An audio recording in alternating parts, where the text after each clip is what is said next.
अगर देश के प्रधानमंत्री एक्शन ले लेते। मैं वायलेंस का कंडेम करता हूं, प्रोटेस्ट होना चाहिए, मगर संविधान के दायरे में होकर रहना चाहिए। प्रोटेस्ट करना हमारा बुनियादी हक है, फंडामेंटल राइट है, मगर अमन के साथ। यहां पर 2 बच्चे चले गए, प्रयागराज में लोगों ने प्रोटेस्ट किया, तो आपने आफरीन फातिमा के घर को तोड़ दिया, पूरे घर को तोड़ दिया। क्या कहा उत्तर प्रदेश की सरकार ने कि इसका बाप और यह जिम्मेदार है?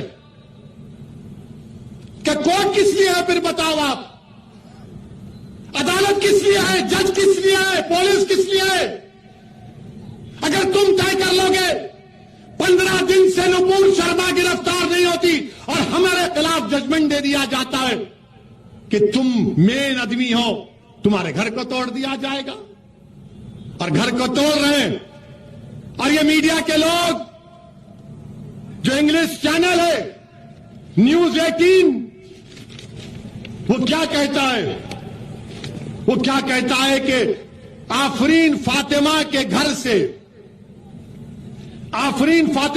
से एक पोस्टर निकला।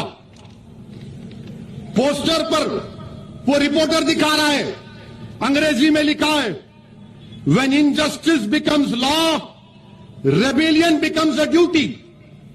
उसका माने यह है कि जब नाइंसाफी एक कानून बन जाता है तो उसके खिलाफ एहतजाज करना सबकी जिम्मेदारी बनती है।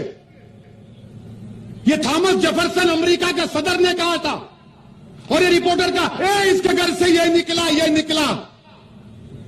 क्या कोई बम बनाने का सीक्रेट निकला? क्या कोका कोला का फार्मूला निकला? वही बात, when injustice becomes law, rebellion becomes a duty। ये कौन लिखा था मालूम आपको? महाराष्ट्र के ex chief minister Devendra Fadnavis की पत्नी ने ट्विटर पर लिखा था।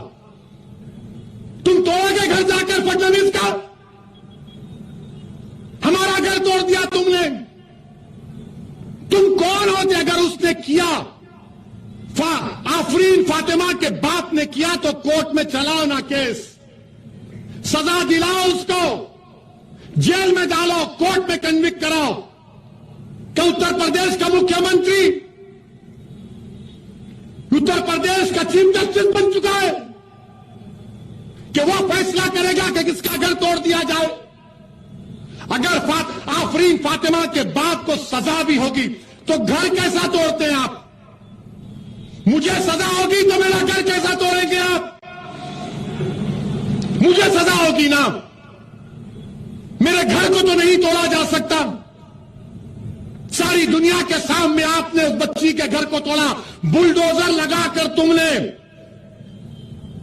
आफरीन फातिमा के घर को नहीं तोड़ा, तुमने भारत के रूल ऑफ लॉ पर बुलडोजर चला दिया। तुमने भारत की बुनियादों को कमजोर करने का काम किया। बताओ देश के प्रधानमंत्री, ये नफरत नहीं है तो क्या है? बताओ आप। अगर वो जिम्मेदार है तो चलाओ ना कोर्ट में केस। अच्छा, घर किसका तोड़ते हैं? उस बच्ची का घर तोड़ते हैं जो उसके बाप को मुल्जिम करार दे रहे हो। बाप का घर नहीं है, उसकी बीवी का घर है। बोलते इलीगल बनाया गया। तो क्या 6 साल से यूपी में बीजेपी की सरकार सो रही थी? और आपने क्या किया? पत्थर फेंके, घर तोड़ दिया। जब भाजपा के एक मंत्री टेनी, उनका बेटा बाप की गाड़ी से 6 लोगों की जान लेता है, सुप्रीम कोर्ट उसकी बेल कैंसिल करती है, तो भाजपा के लोग अजय टेनी का घर नहीं तोड़ते, आफरीन फातिमा का घर तोड़ते हैं। बताओ भेदभाव कौन कर रहा है? अजय का घर है तो नहीं तोड़ा जाएगा, फातिमा का घर है तो तोड़ा जाएगा। ये कौन सा इंसाफ है? ये कौन सा इंसाफ है? बताओ आप। उसका नाम अजय है तो घर नहीं टूटेगा। 5 लोगों की हत्या का इल्जाम, ये सबका साथ, सबका विकास, ये ढकोसले वादे। इसीलिए मेरे अजीज दोस्तों और बुजुर्गों, इस नाइंसाफी के खिलाफ आपको आवाज उठाना है। हम देश के प्रधानमंत्री से अपील कर रहे हैं, ये बुलडोजर जो आप घरों पर चला रहे हैं, एक समुदाय के घरों पर चला रहे हैं प्रधानमंत्री।